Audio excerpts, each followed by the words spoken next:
오늘 그 믿음으로 우리 말씀 앞에 함께 나아가십시다. 오늘 주시는 말씀 우리 시편 말씀을 우리가 계속해서 나누고 있는데요. 13장 13편 1절에서 6절까지 말씀입니다. 계신 곳에서 저와 한 목소리로 함께 읽을게요. 1절부터 6절까지 시작. 주님 언제까지 나를 잊으시렵니까? 영원히 잊으시렵니까? 언제까지 나를 외면하시렵니까? 언제까지 나의 영혼이 아픔을 견디어야 합니까? 언제까지 고통을 받으며 괴로워하여야 합니까? 언제까지 내 앞에서 의기양양한 원수의 꼴을 보고만 있어야 합니까? 나를 굽어 살피어 주십시오. 나에게 응답하여 주십시오. 주 나의 하나님, 내가 죽음의 잠에 빠지지 않게 나의 눈을 뜨게 하여 주십시오. 나의 원수가 내가 그를 이겼다 하고 말할까 두렵습니다. 내가 흔들릴 때 나의 대적들이 기뻐할까 두렵습니다. 그러나 나는 주님의 한결같은 사랑을 의지합니다. 주님께서 구원하여 주실 그때 나의 마음은 기쁨에 넘칠 것입니다. 주님께서 나를 너그럽게 대하여 주셔서 내가 주님께 찬송을 드리겠습니다. 아멘. 오늘 말씀은 다윗이 여전히 고난 가운데 쫓기는 그 어려운 상황 가운데서 쓴 기도시입니다. 1절 2절에 보면요. 하나님은 다윗을 영원히 잊으신 것 같다고 다윗이 고백하고 있어요. 주님의 얼굴을 숨기시는 것 같다고 말합니다. 다윗이요 종일 근심하는 거예요. 원수가 다윗을 막 치면서 이렇게 자랑하는 것 같은 거예요. 또 그의 고난의 터널이 끝이 없는 것처럼 느껴지는 겁니다. 다윗은 지금 자기 자신의 삶이 도대체 언제까지 이런 모습이 지속되어야 하냐고 하나님 앞에 탄식하고 아뢰고 있습니다. 다윗이 이제 더 이상 못 참기가 어려운 겁니다. 지쳤어요. 다윗의 마음에 하나님의 사랑에 대해서 의심이 생겼는지 모르겠습니다. 다윗은 지금 이스라엘 왕이 되기까지 끊임없이 사울에게 쫓기고 있는 상황입니다. 하나님께서는 이미 교만해진 사울을 버리시겠다고 하셨고, 그리고 다윗을 새로운 왕으로 세우시겠다고 사무엘을 통해 알려도 주셨고 기름까지 부어주신 상태예요. 그런데 다윗이 자신의 잘못 때문도 아닌데 억울하게 계속해서 이 죽음의 위협에 내몰려서 도망다니고 있는 겁니다. 여러분, 이 다윗이 사울을 피해서 도망자로 산 세월이 어느 정도 될까요? 얼마나 오랫동안 도망다녔을까요? 다윗의 이 도피 생활이 사무엘상 19장부터 30장까지 기록되어 있어요. 그 안에 내용을 살펴보면요, 무려 횟수로만 10년이 넘는 시간을 도망다닌 거예요.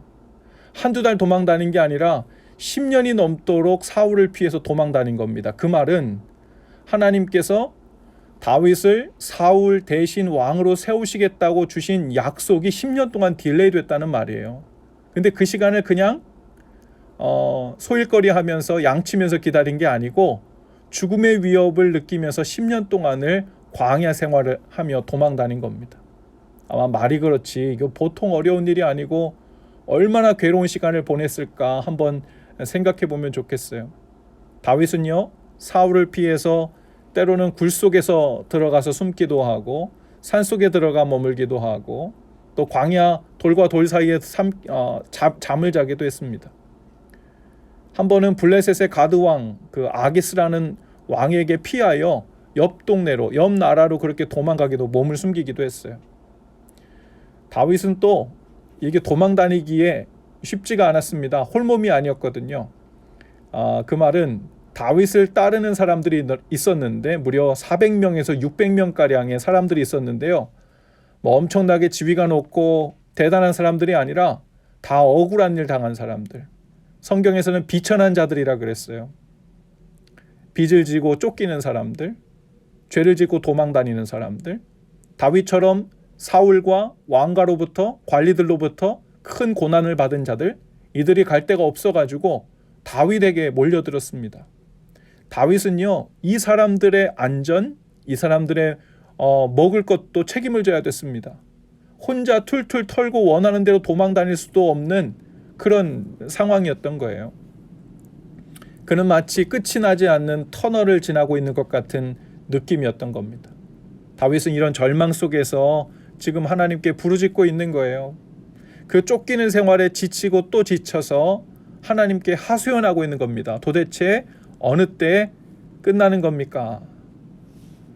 얼마 전에 한 성도님이 탄식하시듯 제게 기도를 부탁하시면서 이렇게 물어오시더라고요. 목사님, 제 삶에는 왜 이렇게 고난이 끊이지 않는 걸까요?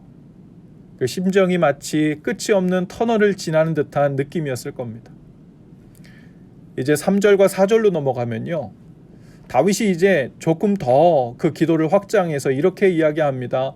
나를 굽어 살펴주십시오. 응답하여 주십시오. 내가 죽음의 잠에 빠지지 않게 내 눈을 뜨게 해주십시오. 이렇게 기도해요.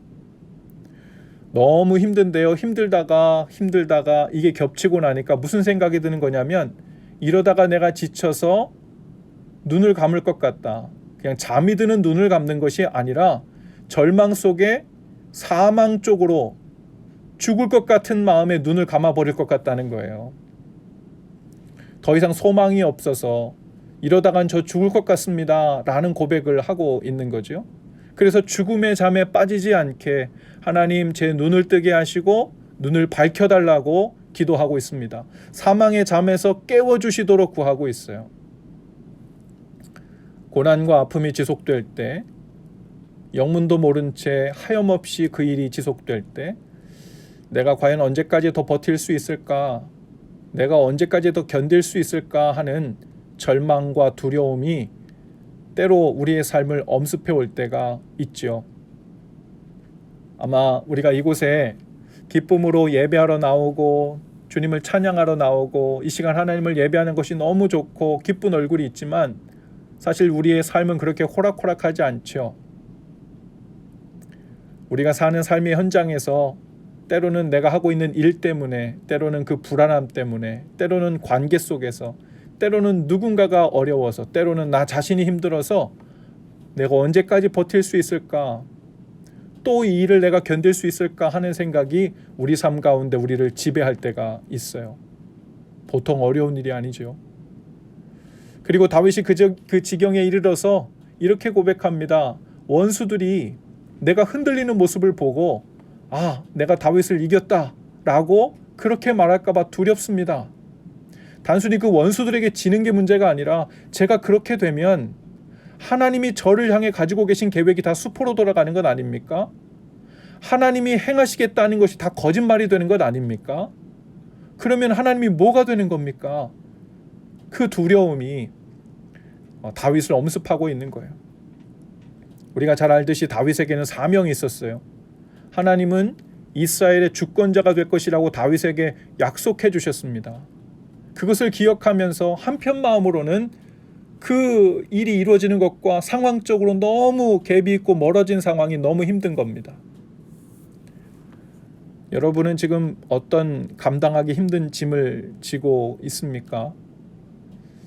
우리는 그 일을 두고 또 어떤 원수와 대치하고 있는 중일까요? 때로는 그 원수가 어떤 상대방의 사람일 수도 있고 혹은 나 자신일 수도 있지만 우리가 싸워야 될 원수 중에 주요 타겟은요, 마귀 원수입니다. 하나님께 더 이상 소망을 품지 않고 하나님께 더 이상 부르짖지도 않고 하나님을 더 이상 찾지도 않을 때 누가 이기는 걸까요? 원수 마귀가 이기는 거예요. 내가 이겼다. 쟤는 더 이상 하나님께 이제 소망을 두지 않아. 더 이상 방법이 없다고 혼자 고민하다 절망하며 죽는 거야. 이렇게 되면 원수 마귀가 내가 이겼다라고 기뻐할까 하오며 하는 다윗의 우려가 우리 삶 가운데도 때로 위협적으로 올 때가 있죠. 호세아 7장 10절에 보면요, 하나님께서 호세아를 통해서 이스라엘 백성의 죄에 대해서 막 물으시고 너 이거 잘못했어, 왜 이렇게 했어 하고서는 그 심판하시는 이유에 대해서 말씀하시는데, 우리가 잘 알듯이 이스라엘 백성이 멸망한 이유는 우상 숭배 때문이었죠. 그런데 그것만이 아니었던 거예요. 우상 숭배에 견줄 만큼 이스라엘 백성이 하나님 앞에서 지었던 커다란 죄가 있었습니다. 그 죄가 뭐냐면 호세아 7장 10절에 이렇게 말씀하십니다. 이스라엘의 교만이 이스라엘에게 불리하게 증언한다. 이 모든 일을 겪고도 주 하나님에게로 돌아오지 않는다. 나를 찾지도 않는다. 이스라엘 백성이 하나님 앞에 지었던 죄는요, 단순히 우상 숭배가 아니라 그 고난과 어려움과 두려움과 근심에 떨면서도 큰일 났어, 어떻게 하지? 하고 분주하게 왔다 갔다 하고 두려움은 떠는데 문제는 하나님을 찾지 않았다는 거예요. 그 호세야, 스가랴, 말라기서를 쭉 보면요, 하나님께서 이스라엘 백성을 심판하시는 그 대상에 대해서 두 종류를 이야기해요. 우상 숭배한 자들을 내가 심판하겠다. 그리고 너희가 나를 찾지 않았음을 인하여 심판하겠다는 거예요. 우리가 평안하게 산다고 하여, 그리고 우리의 일상적인 삶이 큰 무리 없이 지나간다고 해서 하나님 앞에서 우리가 옳은 것이 아닙니다. 내가 찾아야 될 때 하나님을 찾고 있는지, 하나님께 아뢰고 하나님 앞에서 이 일을 해결해야 되는데 나의 고민과 우리의 고민과 나의 걱정으로 끝나버리는 일은 없는지, 마치 그 일이 하나님과 아무 상관없는 것처럼 그냥 내 걱정 안에서만 머물다 간다면 여러분, 그것은 우리가 하나님을 인정하지 않는 거예요. 이 일이 하나님께 속한 일이라고 인정하지 않는 거예요. 하나님을 나의 주라고, 나의 아버지라고, 나의 왕이라고 고백하지 않는 것과도 같은 교만의 죄라는 겁니다. 오늘 여러분, 이 금요일 저녁에 여러분 각자 있는 자리에서 아까도 말씀드렸지만 하나님의 이름을 그곳에서 부르고 있는 것이 은혜이고 복인 줄로 믿습니다. 내가 이렇게 쭉 보니까 마이크 이렇게 그 비디오를 켜신 분들 보니까 어떤 분들은 그 공부방에도 계시고 거실에도 계시고 같이들 나와 계신데, 여러분, 내 삶의 일상의 그 자리에서 나의 문제, 가정의 문제, 자녀의 문제, 그 어떤 문제든 하나님, 내가 앉아있는 이 자리에서 주님의 이름을 부르고 주님을 찾겠습니다라는 고백이 있게 되기를 바랍니다. 그리고 오늘 5절과 6절 마지막에 보면요, 이제 다윗이 급격한 심경의 변화가 와요. 방금 전까지만 해도 지쳤다고 더 이상 못 기다리겠다고 죽을 것만 같다고 하소연했는데 갑자기 대전환이 일어납니다. 그리고 이렇게 시작돼요. 5절에 보면 그러나 나는, 그러나 하고 접속사가 바뀝니다. 나는 주님의 한결같은 사랑을 의지합니다 라고 얘기합니다. 여러분 보세요. 하나님, 제 마음이 이렇게 바뀌었습니다. 혹은 은혜를 주셨습니다. 응답받았습니다. 이런 하나님으로부터 오는 것에 대해서 막 구하고 있었는데 이제는 5절로 가면서 자기가 어떻게 할 것인가에 대해서 전환이 되는 거예요. 이건 다윗이 한 거예요. 뭘 했죠? 하나님을 의지하겠다는 거예요. 여러분, 우리가 하나님을 믿는다는 것과 하나님을 신뢰한다는 것, 그리고 의지한다는 게 다 다른 말 같지만 사실은 그 작용하는 원리를 보면요, 그 안에 서로 교집합들이 있어요. 내가 하나님을 믿는다는 말을 신뢰한다고도 얘기하고요, 신뢰한다는 말의 어느 일정 부분은요, 내가 하나님을 의지하고 의지적으로 들어가는 부분이 있어요. 하나님을 의지하겠다고 이 형편이 안 든 중에도 주님을 찾는 일, 여러분, 그것이 믿음이에요. 그리고 어느 순간 이 믿음이 의지하는 방법으로 내가 시작했는데, 시작은 내가 했는데, 그리고 부족했고 미미했는데, 그 의지한 우리의 손길을 따라 하나님의 손이 훅 들어오시는 거예요. 그리고서는 믿음이 우리 가운데 부어집니다. 그리고 신뢰함이 생겨나요. 그리고 하나님의 사랑에 대해서 눈을 더 크게 뜨게 됩니다. 그리고 우리 마음에 두려움의 안개가 걷히고 기쁨이 생겨나고, 그렇지, 하나님의 사랑이 있었지 하고 우리 마음 가운데 평안이 임하기 시작하는 거예요. 이게 아주 신비한 일입니다. 그런데 이 일은요, 다윗이 하나님께 부르짖었던 그 기도 제목대로 당장 원수가 멸망하고 자기가 약속대로 왕이 되는 일이 벌어지지 않았는데도 이 일이 벌써 벌어지는 거예요. 어디서부터 시작했죠? 내가 하나님을 의지하기로 결단하며 나갈 때였어요. 하나님이 한결같은 사랑을 의지한다 그랬는데요, 이 한결같은 이라는 이 단어 NIV 성경 표현에 보면 unfailing love라고 그랬어요. unfailing love. 확실한, 틀림없는 사랑, 신뢰할 수 있는 사랑, 충실하신 하나님의 사랑을 의지하겠다는 거예요. 이게 원어로 보면 헤세드라고 하거든요. 이 헤세드라는 사랑은요, 하나님의 언약에 기초한 사랑을 말하는 거예요. 뭐에 기초했다고요? 하나님의 언약에 기초한 사랑, 하나님의 약속에 기초한 사랑을 헤세드라 그러고, 그것을 unfailing love, 한결같은 하나님의 사랑을 의지하겠다고 다윗이 한 발짝을 뗀 겁니다. 여러분, 다윗은 기도 중에 하나님의 사랑을 확신할 때 주님의 구원을 기뻐하게 됐어요. 신기합니다. 구원이 아직 임하지 않았는데 하나님의 그 unfailing love, 한결같은 사랑을 의지하기 시작했을 때 구원을 기뻐하기 시작했고, 마침내 그 끝없이 끝나지 않을 것 같았던 터널에서 나오는 듯한 확신과 기쁨이 주어지기 시작했습니다. 이 5절과 6절을 메시지 성경은 이렇게 번역했어요. 주님 품에 달려든 이 몸, 주님의 구원을 기뻐합니다. 기도 응답을 넘치도록 받았으니 이제 목이 터져라 노래 부릅니다. 여러분, 주님 품에 달려든 이 몸, 하나님을 의지했다는 거예요. 그리고는 주님의 구원을 기뻐하기 시작했대요. 구원이 아직 임하지도 않았는데. 그리고 기도 응답을 넘치도록 이미 받았다고 고백합니다. 그리고 그 구원의 기쁨에 의해서 목이 터져라 찬양하고 노래 부르겠다고 지금 다윗이 완전히 태도를 변화시켜서 지금 반응하고 있는 거예요. 다윗은 이 고난 중에 하나님의 사랑과 구원을 확신하고 하나님을 찬양하기 시작했어요. 탄식이 변하여 찬양이 되었습니다. 우리가 기도하다 보면 하나님의 사랑이 경험되고 구원의 확신이 생겨나는 타이밍이 있어요. 여러분, 우리가 하나님이 날 구원하셨지라는 이 구원의 감격이라 그러죠.